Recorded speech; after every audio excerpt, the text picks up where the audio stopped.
Hello అండి, ఎలా ఉన్నారు? అందరూ బాగున్నారా? సో ఈరోజు న్యూస్ చూసారా? వీళ్ళ భావి టీచర్లు అంటూ హెడ్లైన్ పేపర్ చూసి షాక్ అన్నమాట. అసలు ఏంటి, టెట్ లేకుండా డిఎస్సి రాశారంట 9,000 మంది. ఇంకా చూడాల్సిన వాళ్ళు ఉన్నారంట. సో దాని గురించి మాట్లాడదాము. దానికంటే ముందు నార్మలైజేషన్ మీద కేసు వేశారు కదా. సో నిన్న ఏపీ హైకోర్టులో డిఎస్సి 2025 నార్మలైజేషన్ మీద వేసిన కేసుకి సంబంధించి వాదనలు అయితే జరిగాయి. నార్మలైజేషన్ మీద కౌంటర్ వేయడానికి గవర్నమెంట్ లాయర్ కి వారం రోజుల గడువు అయితే ఇచ్చారనమాట. కానీ డిఎస్సి రిజల్ట్ మీద స్టే అయితే ఇవ్వలేదు. సో వారం లోపు ప్రభుత్వం కోర్టుకి సరైన సమాధానం చెప్పాల్సి ఉంటుందన్నమాట. సో ఈ లోపల ఈ రోజు కానీ రేపు కానీ అట్లా రిజల్ట్ అయితే నార్మలైజేషన్ చేసి రిజల్ట్ అయితే వచ్చేస్తాయి అని అయితే వెయిట్ చేస్తున్నాము. కానీ మార్నింగ్ లేసి చూడగానే పేపర్లో షాక్ అన్నమాట. అసలు టెట్ రాయకుండా డిఎస్సి రాశారు అని.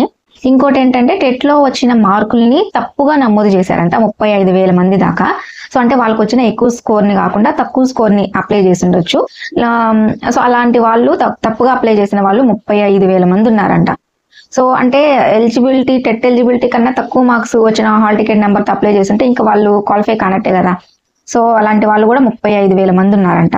టెట్ డేటాబేస్ ఆధారంగా పడపోత అనేది చేశారంట. సో యాక్చువల్గా మన ఆధార్ కార్డుని బట్టి మనము ఎన్ని టెట్స్ రాసాము, మనకి ఎన్ని మార్క్స్ వచ్చాయి అనేది తెలిసిపోతుంది మన ఆధార్ కార్డు నెంబర్ కొట్టంగానే.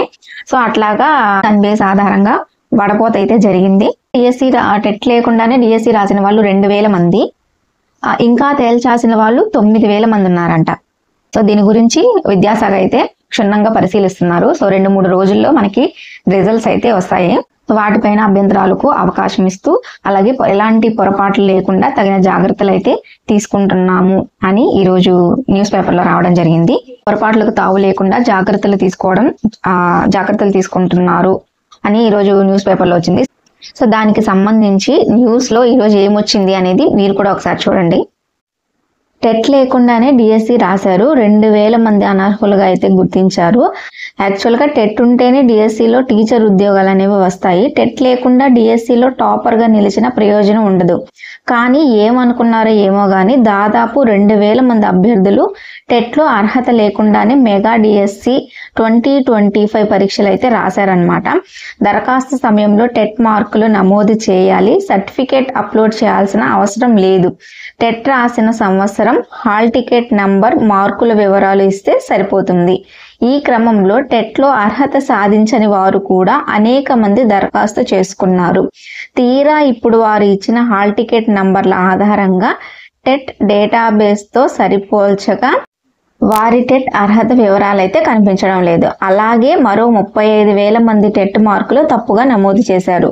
వీరిలో 26,000 మంది వివరాలను టెట్ డేటాబేస్ నుంచి తీసి సరిదిద్దారు. ఇంకా 9,000 మంది వివరాలు సరిపోల్చలేదు.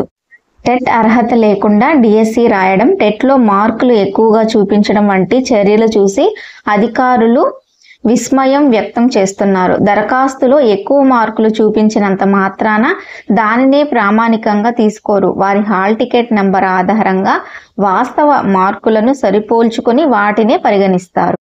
ఇవన్నీ తెలిసిన 1,000 మంది అభ్యర్థులు మార్కులు వచ్చినట్లుగా చూపించుకోవడం గమనార్హం.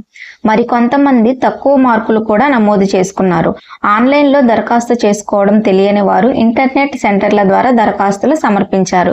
ఈ క్రమంలో అనేక పొరపాట్లు అయితే జరిగాయి. వాస్తవానికి డిఎస్సి దరఖాస్తు ఎలా చేసుకోవాలనే విషయంపై పాఠశాల విద్యాశాఖ విస్తృతంగా అవగాహన అయితే కల్పించింది. దరఖాస్తు చేసుకునే ప్రక్రియపై వీడియోలు రూపొందించి అభ్యర్థులకు అందుబాటులోకి తెచ్చింది. అయినా 1,000 మంది అభ్యర్థులు పొరపాట్లు అయితే చేశారు. ఫస్ట్ సర్టిఫికేట్ ఆన్లైన్లో అప్లోడ్ చేయాలని డిఎస్సి పరీక్షకు ముందు పాఠశాల విద్యాశాఖ అయితే నిర్ణయించింది. కానీ అనేక వినతుల నేపథ్యంతో సర్టిఫికేట్ల అప్లోడ్ని అయితే తొలగించేసి దీంతో అభ్యర్థులు వారి సర్టిఫికేట్లో ఉన్న మార్కులను నమోదు చేసుకున్నారు. కొందరు తప్పుగా నమోదు చేశారు. అయితే ఇప్పుడు పొరపాటు చేసిన మాన్యువల్గా జరిగే తుది సర్టిఫికేట్ల పరిశీలనలో పొరపాట్లు చేసిన వారు అనర్హులు దొరికిపోతారు. అయితే తుది దశ వరకు ఉంచి వారిని నిరుత్సాహపరచకూడదన్న ఉద్దేశంతో పాఠశాల విద్యాశాఖ ముందస్తు జాగ్రత్తలు అయితే ప్రారంభించింది. ఆన్లైన్ విధానంలోనే తొలుత టెట్ మార్కులు సరిపోల్చి అనర్హుల వడపోత ప్రారంభించింది. ఈ క్రమంలో అనేక మంది అనర్హులు బయటపడుతున్నారు. డిఎస్సి ఫైనల్ కీపై అనేక అభ్యంతరాలు వస్తున్నాయి. వాటిని పరిశీలిస్తున్న విద్యాశాఖ అభ్యంతరాల్లో వాస్తవం ఉంటే మార్కులు కలపడం లేదా ఆ ప్రశ్నలు రద్దు చేయడం వంటి చర్యలు తీసుకుంటుంది. ఆ చర్యల అనంతరం 2-3 రోజుల్లోనే తుది మార్కులు ప్రకటించాలని భావిస్తుంది. డిఎస్సి పరీక్షల నార్మలైజేషన్, టెట్ మార్కులు కలిపి తుది మార్కులు అయితే ఇస్తారు. తుది మార్కుల పైన అభ్యంతరాలు తెలిపే అవకాశం అభ్యర్థులకు కల్పించనుంది. 1 మార్కు తేడా వచ్చినా ఉద్యోగం కోల్పోయే పరిస్థితి ఉన్నందున అభ్యర్థులు అపోహలు కలగకుండా జాగ్రత్తలు తీసుకుంటున్నారు. ఆ తర్వాతే తుది ఫలితాలు ఇవ్వాలని పాఠశాల విద్యాశాఖ నిర్ణయించింది. క్రీడా కోటా ఫలితాలు కూడా ఇవ్వనుంది. ఈ నెలాఖరు నాటికి లేదా సెప్టెంబర్ మొదటి వారంలో కొత్త టీచర్లకు పోస్టింగ్లు అయితే ఇవ్వను. చూసారు కదా, అదనమాట విషయము. డిఎస్సి టెట్ లేకుండానే డిఎస్సి రాసేశారు. సో గవర్నమెంట్ వాటి అన్నిటిని పరిశీలిస్తుంది కాబట్టి సో ఇలాంటివి ఏవీ లేకుండా సరైన అభ్యర్థులకి మంచి మార్క్స్ మంచిగా వచ్చిన వాళ్ళకి న్యాయంగా పోస్టింగ్ ఇవ్వాలి. అలాగే ఈ కోర్టులు కేసులు ఇవన్నీ ఏం లేకుండా నార్మలైజేషన్ న్యాయంగా జరిగి అందరికీ మంచి జరగాలని కోరుకుందాం.